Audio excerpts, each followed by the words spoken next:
জাতীয় সাঁতার, ডাইভিং ও water polo প্রতিযোগিতার শেষ দিনে মূল আকর্ষণ 50 মিটার ফ্রি স্টাইল। তবে সেখানে আর নিজের রাজত্ব ধরে রাখতে পারেননি নৌবাহিনীর সামিউল হক রাফি। সতীর্থ আসিফ রেজার কাছে হেরে দ্বিতীয় হয়ে সন্তুষ্ট থাকতে হয়েছে তাকে। প্রতিযোগিতার শেষ দিনে আয়োজিত হয়েছে মোট 9টি ইভেন্ট, যার মধ্যে 5টিতে হয়েছে নতুন রেকর্ড। শেষ দিনে 2 রেকর্ড গড়ে সব আলো নিজের করে নিয়েছেন বাংলাদেশ নৌবাহিনীর কাজল মিয়া।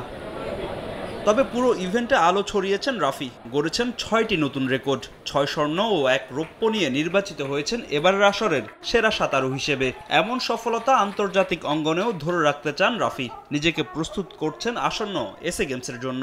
এবার যে পরিমাণে রেকর্ড বা যে টাইমিংগুলো আসতেছে, মানে ইন্ডিয়া থেকে আগে যে একটা বিশাল গ্যাপ ছিল, মানে সাউথ এশিয়ান থেকে আর কি, তো আমি মনে করি ওইটা বেশ ভালো পরিমাণে কভার আপ হয়েছে। তো এইভাবে চলতে থাকলে আমি মনে করি যে ইন ফিউচারে আরও ভালো ফলাফল করতে পারবো সাব গেমসে। আমি যদি মনে করি যে বেশি 1.5 বা 2 বছরের মতো যদি এই ট্রেনিং ক্যাম্পটা এইভাবে মানে এই কোচের আন্ডারে ট্রেনিং করা যায়, তো ইন্ডিয়াকে ছাড়া যেতে বেশি দিন মনে করি না লাগবে।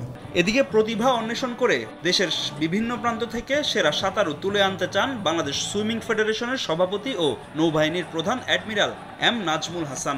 সুইমার ট্যালেন্ট হান্টের বিষয়টাই উল্লেখ করব। সামনে আমাদের দূরপাল্লা সাঁতার আছে এই মাসেই। তো সুইমার ট্যালেন্ট হান্টের জন্য এই দেশের সার্বিক বিরাজমান অবস্থার মধ্যেও আমরা স্পন্সর পেয়েছি। অনেকে এগিয়ে এসেছেন আমাদেরকে সহযোগিতা করার জন্য, এবং এর মাধ্যমে আমরা বেশ কিছু নতুন ট্যালেন্ট ইতিমধ্যেই যাচাই বাছাই করে মোটামুটি চূড়ান্ত একটা সিলেকশনের পর্যায়ে চলে আসছি, এবং নভেম্বর মাসে আমরা এটার পরিসমাপ্তি সফলভাবে করার চেষ্টা করব ইনশাল্লাহ। নারী বিভাগে সেরা সাঁতারু নির্বাচিত হয়েছেন বাংলাদেশ সেনাবাহিনীর রোমানা আক্তার। 3 নতুন রেকর্ডের পাশাপাশি 5টি স্বর্ণ ও 3টি রৌপ্য জিতেছেন তিনি। 4 দিন ব্যাপী আসরে 35টি স্বর্ণ সহ মোট 69টি পদক নিয়ে চ্যাম্পিয়ন হয়েছে বাংলাদেশ নৌবাহিনী, আর রানার্স আপ হয়েছে বাংলাদেশ সেনাবাহিনী। ফাহিম ইসলাম, সময় সংবাদ, ঢাকা।